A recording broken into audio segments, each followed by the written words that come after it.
Hi guys, in today's video I am going to help you take the first step to getting outdoors and to get moving. So stick around.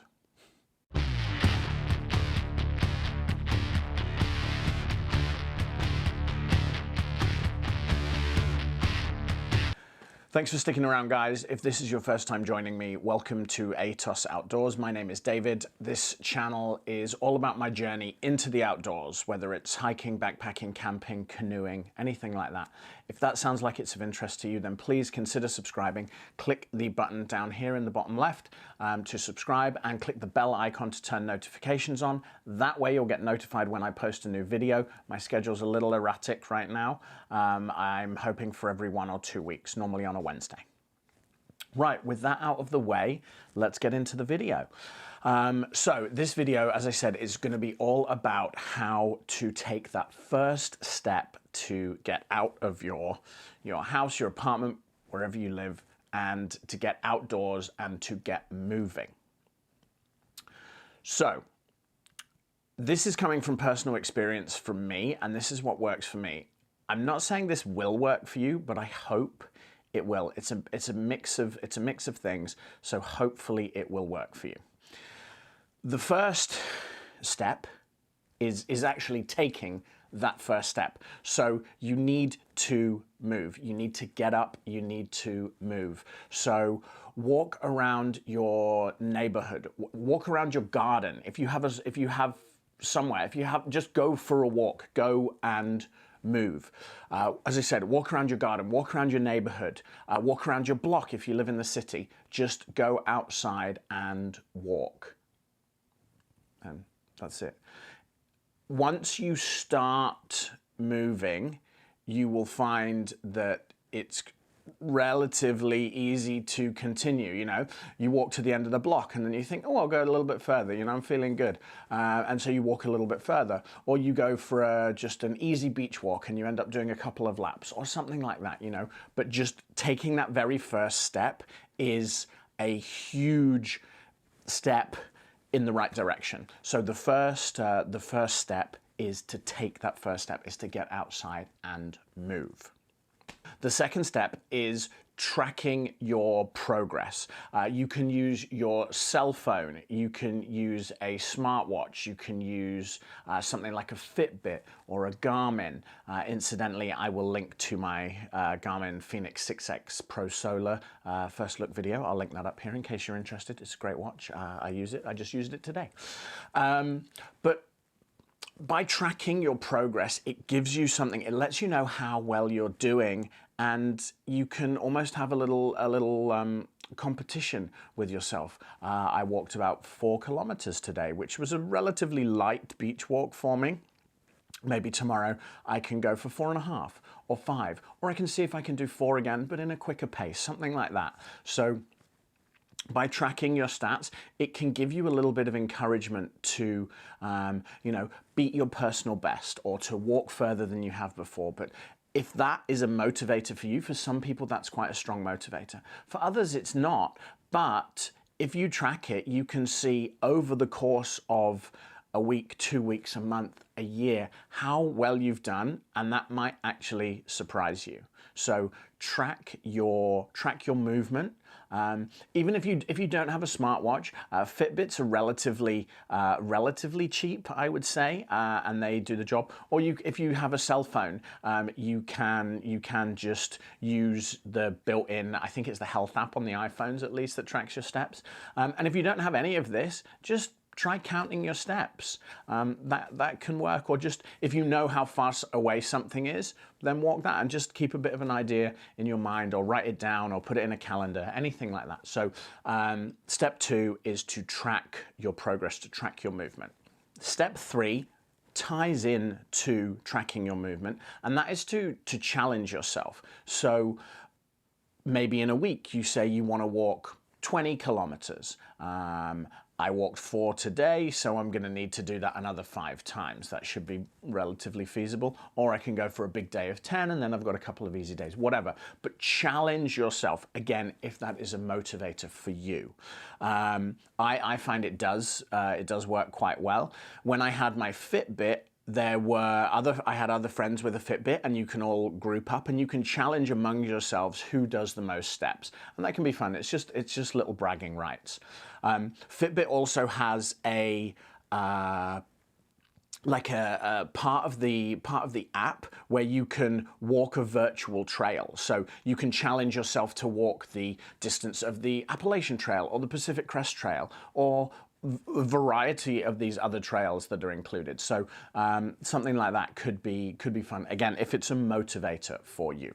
Also, if you have friends that are wanting to move, share this with them. See if they will become part of your group. Right now, in the current times that we're in, a socially distanced walk is, I think, allowed in most places. Don't quote me on that.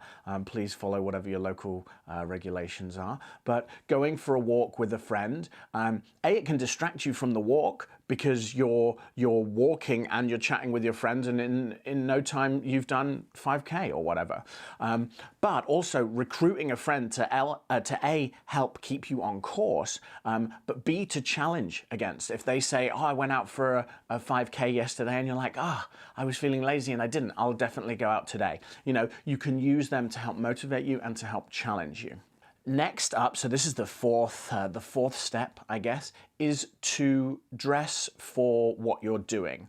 The last thing you want to do is get all motivated to do this, put on a t-shirt and go for a walk, and it's freezing cold, and you come back frozen, and maybe you get the sniffles or something. So dress for the weather that you're hiking in or walking in, right? You're walking. This is walking, really, not hiking. So I went out today, as I keep saying. I went out today. I've got like a wicking base layer on. I've got a fleece, and then I had my waterproof windbreaky jacket over the top. And you know what? It was a little chilly. It was about 7 degrees C. I was on the beach. It wasn't too windy, but it was a little cold. But walking got me warm. So dress appropriately. If it's raining, the last thing you want to do is be out in not waterproof clothing, because you'll get soaked, it'll be horrible, it will sap your motivation, sap your strength, and you just won't want to do it. So wear the right stuff. A big challenge for me is going out in the rain, even though I live in one of the wettest places in Canada. I really don't like going out in the rain, but I think the forecast tomorrow is super rainy. When I was down on the beach today, I could see this big storm front coming in. So I'm challenging myself to go for a walk in the rain tomorrow. So dress appropriately, and you'll be more comfortable in what you're doing. The fifth step, if you haven't got a friend or something to go with you, you can take the time while you're walking to do whatever you want. You can think about things. I actually came up with this idea for the video this morning while I was in the shower, but then I kind of fleshed it out while I was walking, and I took a notepad with me and jotted down some notes for ideas and parts of this video, the steps really. I also like to put on a podcast. I will listen to the Hiking Through podcast, which I will link below. I listen to that. They interview through hikers that have done the Appalachian Trail, Pacific Crest Trail, etc., etc. These hikers that have done serious miles, and they just chat about their experience. And that for me is, I learned something, but it's also a good motivator for me to hopefully do one of these trails in the future. I've also put YouTube on in my pocket and had my headphones in, and I've listened to camera tips and tricks kind of thing. So whatever it is that works for you, maybe you have audiobooks. Just going to mention this, hey Audible, I know you sponsor a load of people that do videos and stuff. If you want to sponsor me, then maybe I can listen to audiobooks when I'm out hiking and walking. So shout out to Audible if they want to sponsor me. Please sponsor me. So whatever works for you. You may just want to take the time to just to be alone with your thoughts. Think about what you're doing. Think about your week, review it, think about life. Get really deep, just get inside your head. It's whatever works for you. Also, If, you know, audiobooks and things aren't your thing, or whatever, listening to stuff isn't your thing, then take something with you that can be, that you can use as a kind of distraction. I take my camera with me. I'll take a variety of pictures while I'm out there. So that gives me little breaks along the way so I don't get too tired. Not that I'm overly strenuous, but in this shape, you know, breaks are necessary. But whatever it is that will get you outside. So I'll go outside to take pictures and go for a walk, and that is great because I'm learning more about the camera and I'm outside and I'm moving. So step 5 was do something while you're walking, while you're moving, to distract you from moving. So be it audiobooks, podcasts, music, anything, just do that. Do something to distract yourself. The last step, the 6th step, although realistically with this, there is no last step, but the 6th step is just to keep going. Every time you do it, it will get a little bit easier. So go for a short walk. The next day, go for a slightly longer walk or a shorter walk, whatever, but just keep it up, keep trying, keep progressing, and in no time, you will start to look forward to these walks, this little bit of exercise. You will look forward to getting away from the day-to-day and escaping into your own head, or listening to the next episode of your podcast, or listening to the next chapter in the book, or going and taking some pictures. Whatever you are doing while you are walking, if anything, you will start looking forward to that. And the more you do it, the more it will become a habit and the easier it will be to do. So just keep it up, keep trying, keep doing it, and you will find that because you keep doing it and you're tracking your stats, you will have walked 100 miles, 100 kilometers in a year. You'll have walked 200, 500, 1,000. You'll have walked the circumference of the earth. You'll have walked the distance from here to the moon and back. I don't know how energetic you are, but last year I think I hiked like, I don't know, 150 kilometers, or so, maybe about 100 miles, because I was chatting to my mum, and my mum walked something like 500 to 1,000 miles last year in just getting out and exercising. So if I can do a little bit, if my mum can do more, then you can do it. So just keep it up.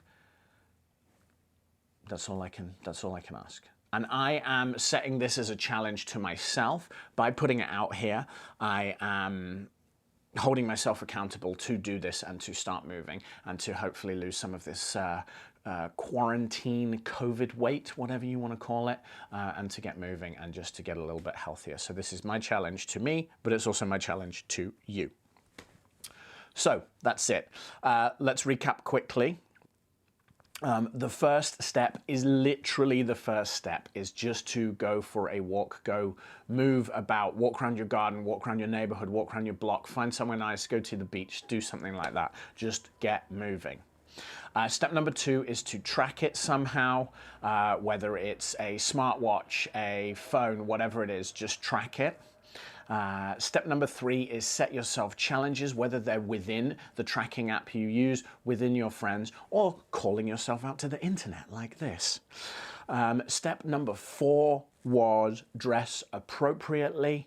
So dress for what you're doing. You want to be comfortable in what you're doing. And a little extra tip here is layer up, because it's easier to get out there, get warm, take a layer off than it is to be cold and be constantly cold. So layers are your friend.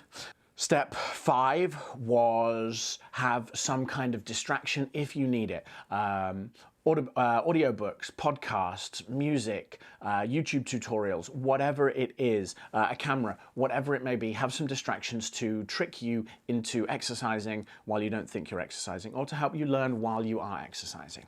And then step 6 is just to keep it up. So I hope this video helps you. I hope this video helps me as well. That is it for today. As I said, I hope it helps you. I hope you've enjoyed it. If you have made it this far, please comment down below. Let me know that A, you've made it to the end of the video, or let me know if you want to take this challenge up with me. We can all hold ourselves accountable. let me know. So that's it, guys. Thanks very much for joining me. I hope I will see you again very soon. If you haven't already, please consider subscribing. Click the button down here, turn notifications on, give the video a thumbs up. It helps me with the YouTube algorithm. And have a wonderful, wonderful day, and I will see you soon. Take care. Bye-bye.